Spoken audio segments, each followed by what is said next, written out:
20 мандатов будет, значит, 20 депутатов мы должны выбрать городской совет. 10 депутатов должны пройти как одномандатники и 10 по партийным спискам.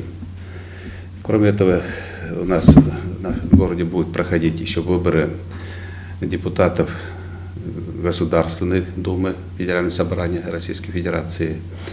Значит, это уже согласно указа президента выборы уже назначены. На территории Республики Башкортостан 6 округов формировано. И наш город попадает в состав Салаватского округа. Входит центр территориальной избирательной комиссии города Кумертау, значит, организует всю эту работу. На сегодня прием документов заканчивается от кандидатов в депутаты. Точно так же мы сегодня, 22 июля 2016 года, до 12 ночи будем принимать документы от кандидатов в депутатов в местный совет. На сегодня сдали кандидаты депутаты городского совета по партийным спискам, как одномандатники сдали, и самовыдвиженцы.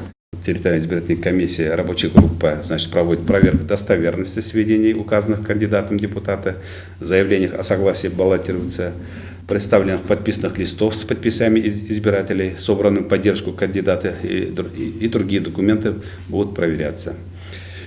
Уже часть кандидатов открыли специальные счета для создания избирательного фонда. Значит, мы, территориальная избирательная комиссия, выдаем разрешение на открытие этих счетов. Таким образом, работа идет. Сегодня последние документы донесут.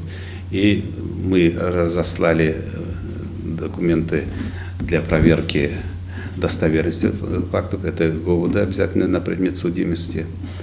И Росреестр, какие имущества за тем или иным кандидатом имеется. Вот такие данные мы будем проверять. И в течение 10 дней мы должны регистрировать этих кандидатов.